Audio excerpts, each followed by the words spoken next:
BJP के कोसली से विधायक लक्ष्मण यादव जी हमारे साथ मौजूद हैं, बातचीत करते हैं। सर, कांग्रेस ने तो और कहें विपक्ष ने, चाहे निर्दलीय विधायक की बात करें, तो उन्होंने इस जो बजट को कहा है कि जो पिछला बजट था, ज़्यादातर जो बातें हैं वही इस बजट में रखी, कोई इसमें विशेष जो प्रावधान हरियाणा की जनता के लिए नहीं किया गया। देखिए, इस बार का जो बजट है और वैश्विक महामारी के बाद ये आया है, आपको पता है पिछले दिनों पूरा एक साल कोरोना काल में सभी को ही नुकसान झेलना पड़ा है, सरकार को भी झेलना पड़ा है। और कभी भी कोई बजट पेश होता है तो पिछले आधार ही माने जाते हैं, और पिछले आधार के बिना तो अगला हो ही नहीं सकता। तो ये तो गलत इल्ज़ाम है। जब पिछला आधार हो गया उसी से तो आगे बढ़ा के हम बताएंगे कि हमने इसके ऊपर अब तक ये किया है और आगे ये करने जा रहे हो। तो बजट में इस तरह का प्रोविज़न है और मुझे लगता है इस बजट से हरियाणा अलग ऊंचाइयों को छुएगा 2021-22 में। सर, किसानों के लिए जो है कोई विशेष जो है यहाँ से घोषणा नहीं करी गई, कोई विशेष प्रावधान जो है इस तरह का नहीं किया गया, क्योंकि 100 दिन से ऊपर हो गए किसान आंदोलन कर रहे हैं, तो कहीं ना कहीं जो किसानों की अनदेखी कही जा सकती है। नहीं, देखिए, आंदोलन को इससे जोड़ के देखना बजट से ये सही नहीं है, क्योंकि आंदोलन अपनी जगह है और बजट अपनी जगह है। और आपने देखा कि हमारे तो पहले से ही हमारी सरकार जो है किसान के साथ खड़ी है। और आपको तुलनात्मक दृष्टि से भी देखेंगे, अब पिछली सालों का और इस साल का हमारी सरकार का तुलनात्मक देखेंगे तो हमने जो किसान के लिए करने का प्रयास किया है वो काबिल तारीफ़ है। चाहे वो इंश्योरेंस है, चाहे वो 6,000 से 12,000 मुआवजा बढ़ाने की बात है, चाहे आपको MSP पे जो हमने फसलें बढ़ाई हैं। नहीं तो कांग्रेस के राज में 2 फसल भी नहीं बिकती थी, आज हमने 11 फसलें जोड़ी हैं। और आपने देखा इंश्योरेंस का भी इतना बड़ा वो है, और उसके बावजूद भी जो पिछले ओलावृष्टि हुई थी, इंश्योरेंस के बाद भी सरकार ने उनको देने का काम किया। और कई ज़िलों में ऐसा हुआ और उनका नुकसान की भरपाई सरकार ने की है। ठीक उसी तरह से 6,000 रुपये देने की किसानों को सहयोग निधि थी। सहयोग इसलिए का आपको पता है कि अमीर तो गुजारा कर लेता है, लेकिन 6,000 का बीज, खाद, पानी उस समय जब होता है तो कितना रिलीफ किसान को मिलता है। तो किसान की तो सरकार है ही।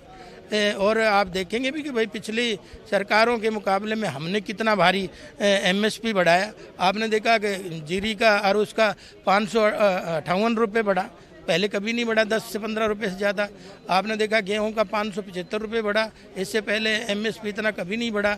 आपने देखा बाजरे का 900 रुपये बढ़ा, बाजरा तो कभी खरीदा ही नहीं गया था, पहली बार इतना बढ़ा। और आपने देखा अगर सरसों भी 1100 रुपये से 1,600 रुपये बढ़ाने का काम किया है MSP। तो सर, ये तो पिछली जो है बातें वो हैं कि ये सरकार के द्वारा की गई। आने वाले समय में जो की जाने वाली है हम उस पर बातचीत करें, क्योंकि किसानों के जो, अब मैंने पहले भी सवाल किया कि किसानों के लिए विशेष ऐसा कोई प्रावधान, जो बड़ी घोषणा, वो जिससे किसान ये मान के बैठे थे कि जो बजट आएगा हरियाणा का तो उसमें कोई बड़ी घोषणा ज़रूर की जाएगी। हालांकि MSP पे हरियाणा सरकार जितनी फसलें खरीद रही है, ये दावा है कि उस तरह की कोई और अन्य राज्य नहीं खरीद रहा, लेकिन कोई कहीं ना कहीं जो है किसानों का बड़ी घोषणा का जो इसमें नहीं देखेगी। नहीं, किसानों की तो मैंने जैसे पहले ही कहा, और मंडियों का जो प्रोविज़न है वो करने का इसमें प्रयास किया गया है। एक आप अपनी फसल को मंडी के माध्यम से कहीं भी बेच सकते हैं, और नई मंडियां बनने का प्रोविज़न भी किया गया है। पुरानी मंडियों का रखरखाव का किस तरह से उनको मेंटेन करने का भी किया गया है। तो आपने ये तो देखना ही पड़ेगा कि भाई वो पिछले के आधार पे ही अगला करना पड़ता है, उसी आधार पे हमारी सरकार कर रही है। आपके इलाके को क्या विशेष मिलने वाला है? रेवाड़ी में बहुत सारी चीज़ें ऐसी हैं, चाहे वो रोड की कनेक्टिविटी हो, क्योंकि आपने देखा पटौदी से रेवाड़ी आने वाला 6 लाइन जो रोड बन रहा है उसकी घोषणा है। और आपने देखा रेवाड़ी से नारनौल की 6 मार्गीय उसकी घोषणा है। और आपने देखा भगवान श्री कृष्ण की जो टूरिज्म को बढ़ाने के लिए वो ऐतिहासिक जगह रेवाड़ी है, उसको डेवलप करने की बात है। और आप देखेंगे रेवाड़ी के बाईपास की बात है, और मेरा बाईपास तो कोसली में पिछली बार डिक्लेयर कर दिया था, उसका बजट भी सैंक्शन हो गया था। भूमि का चल रहा है, वो जल्दी हो जाएगा। आपने देखा कि उप मुख्यमंत्री जी के पास ये महकमा भी है, उन्होंने कहा था भाई 1 महीने में हम उस भूमि अधिग्रहण करके और उसको चालू कराएंगे। बजट का प्रोविज़न है ही। सारी ही चीज़ रेवाड़ी और कोसली से जुड़ी हुई है, अगर आप बारीकी से देखेंगे तो। कितने अंक देते हैं 10 में से, अगर दिए जाएं तो इस बजट को? 10 में से 10 ही है। क्योंकि आपने देखा कोरोना काल में इतना बढ़िया बजट पेश करना और इतना अच्छे से सरकार की विकास की गति को बढ़ाना, ये काबिल तारीफ है। और मैं मनोहर लाल जी को बधाई दूंगा। इसमें किसान भी है, इसमें डॉक्टर भी है, इसमें शिक्षा भी है, इसमें शिक्षा भी है, इसमें रेल कनेक्टिविटी है, रोड कनेक्टिविटी है, एयरपोर्ट के भी इसमें चर्चा है। तो आप देखेंगे सब चीज़ों में सुधार करने का प्रयास किया है और काबिल तारीफ है। मैं बधाई देता हूँ हमारी सरकार को। शुक्रिया।